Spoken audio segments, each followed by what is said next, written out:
Our next key partner is Kevin Lockett. And I got to tell you guys, these folks' resumes are so robust that I'm really not even doing them service. It's incredible some of the things these folks have done. But in short, Kevin joined the Kauffman Foundation in 2004 and became an associate in 2006. During that time, he raised angel investment funds for Kansas City businesses, provided direction for the Minority Entrepreneurship Division, served as a UEP business coach. He currently serves as the Chief Operations Officer for the Urban Entrepreneur Partnership, Inc., UEP. Please give a warm welcome to Kevin Lockett.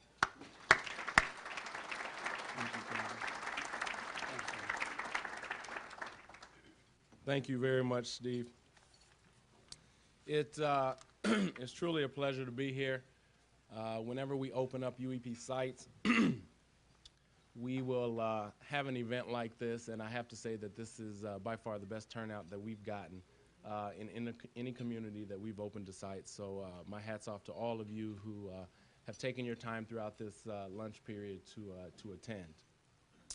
On behalf of the Kauffman Foundation, the Urban Entrepreneur Partnership, and our CEO, Darryl Williams, I'm very pleased to be here.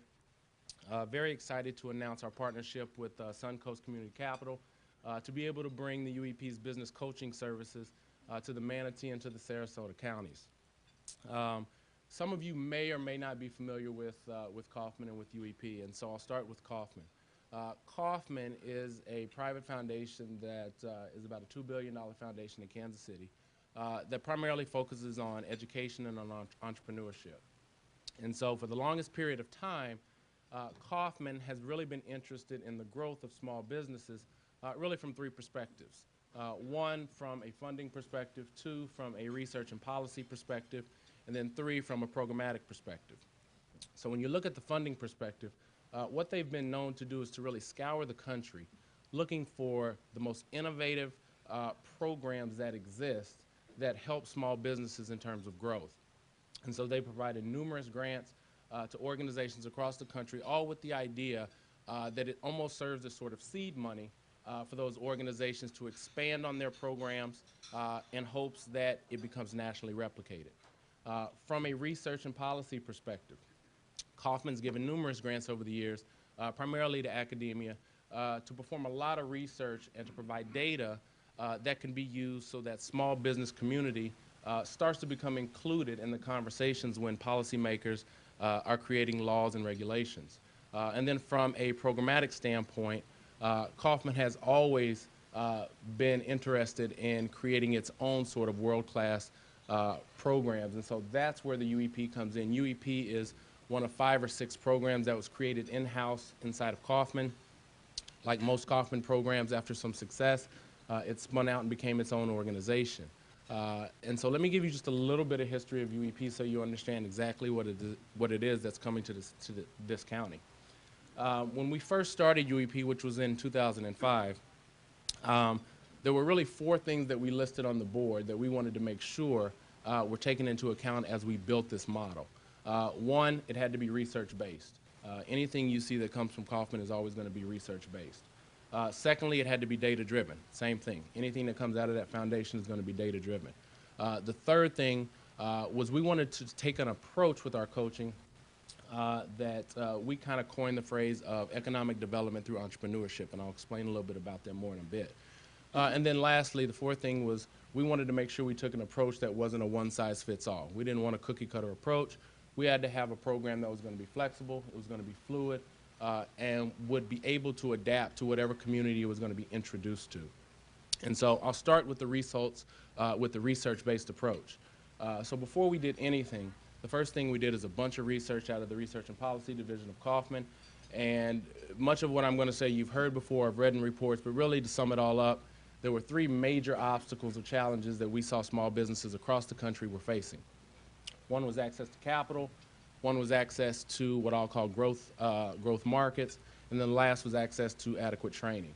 And so as we sat in a room around a table trying to figure out what role UEP could play in those 3 areas, the one that came to mind as the challenge was the access to the adequate training, with the idea that if we provided world-class coaching to these small businesses, medium-sized businesses, that we could begin to break down some of these barriers in regards to access to capital and access to these growth markets. And so that was the first thing that we decided, that we're going to focus on coaching these businesses. And so consequently, by no mistake, did we bring in our first two coaches that we hired were individuals who spent a considerable amount of time at McKinsey and at Booz Allen. Our belief is that if you want these small businesses and medium businesses to grow, you got to give them the best. You got to give them the same thing that the larger businesses have access to.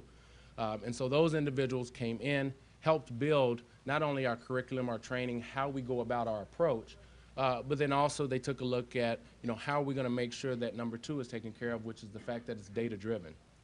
So as a result, everyone that participates in the UEP program, we track roughly somewhere around about 250 different data variables on each entrepreneur that participates.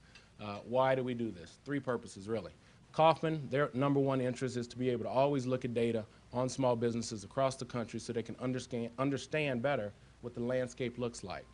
Secondly, UEP uses it to be able to understand the community that it's in. So how can we continue to better understand the Manatee and the Sarasota counties in terms of the small and medium-sized businesses that we're working with and what it is that they need so we can meet their expectations. And then third, we use it from a UEP perspective to be able to, I talked about having a flexible, a fluid program, to be able to change our offerings so that we're making sure we're meeting expectations. As most of you all know, some of you are probably entrepreneurs, things change in the wind. And we want to be able to have a program that's flexible enough that's able to deliver exactly what our clients are looking for.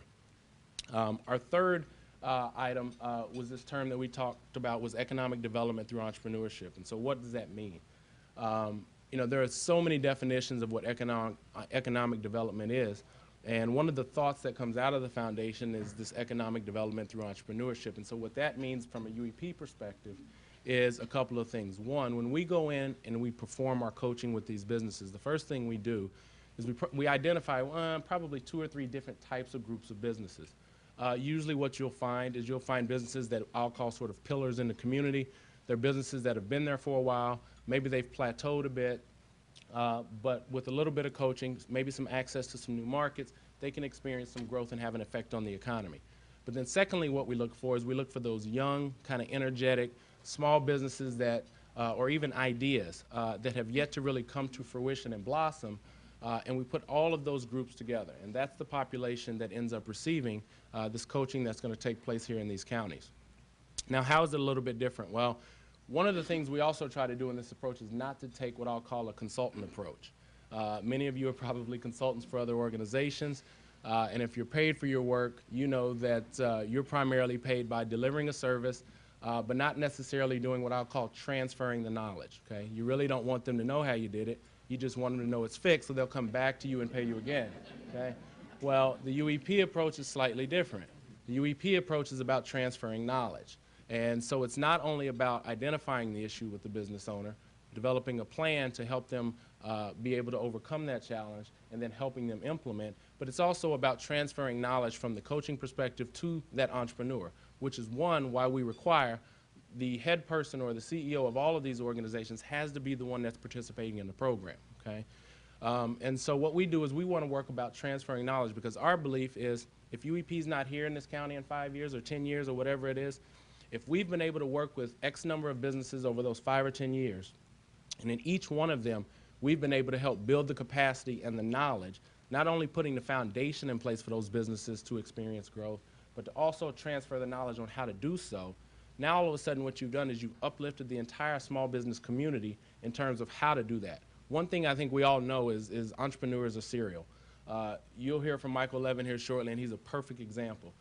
Entrepreneurs may have a business and they've got 95 other ideas that are right in the other side of their brain.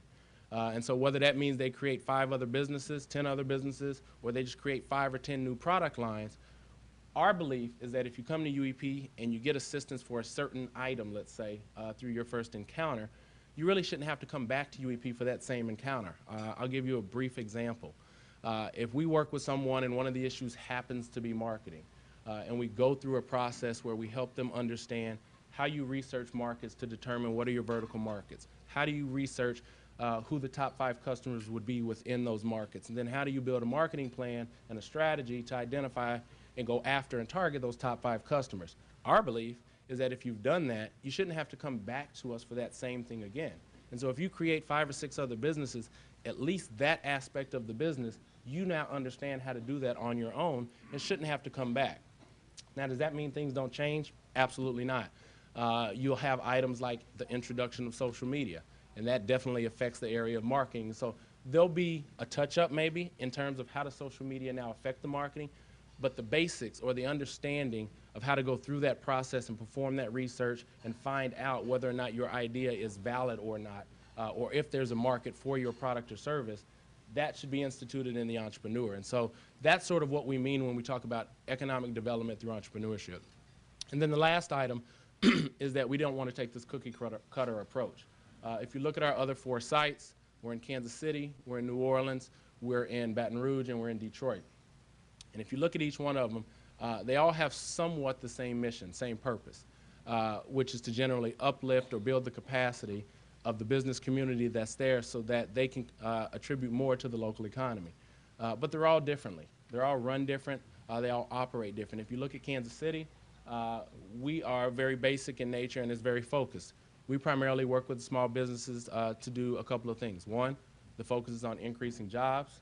2, it's on increasing revenues. And 3, it's on increasing profits. That's pretty much the basic of what we do in Kansas City. And consequently, our clientele is roughly anywhere from startup to about $20 million companies, if you take a few outliers out.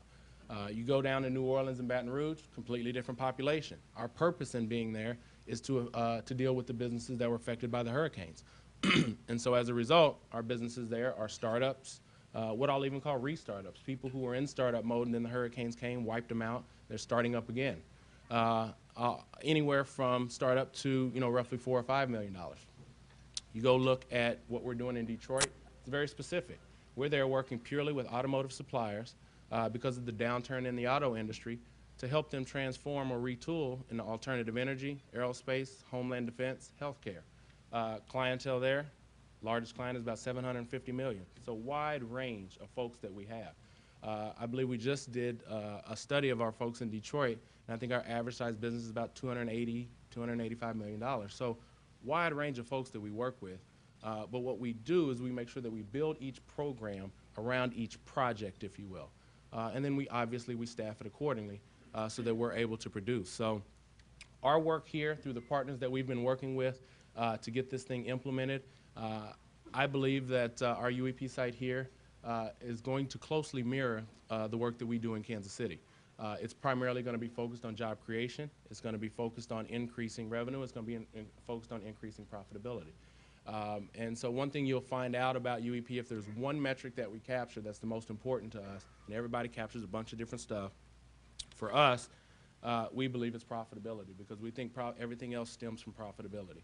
So if we can make you more profitable by making you operationally more efficient, great. If we can do it by growing revenue, fantastic. There's all kinds of ways to do it, but our belief is if you give the entrepreneurs more money to the bottom line, now they've got money to do a ton of things. They can create jobs, they can recycle it throughout the community, and now you can begin to develop your local economy. So we're very, very excited to be here. We're very excited about the work that lies before us.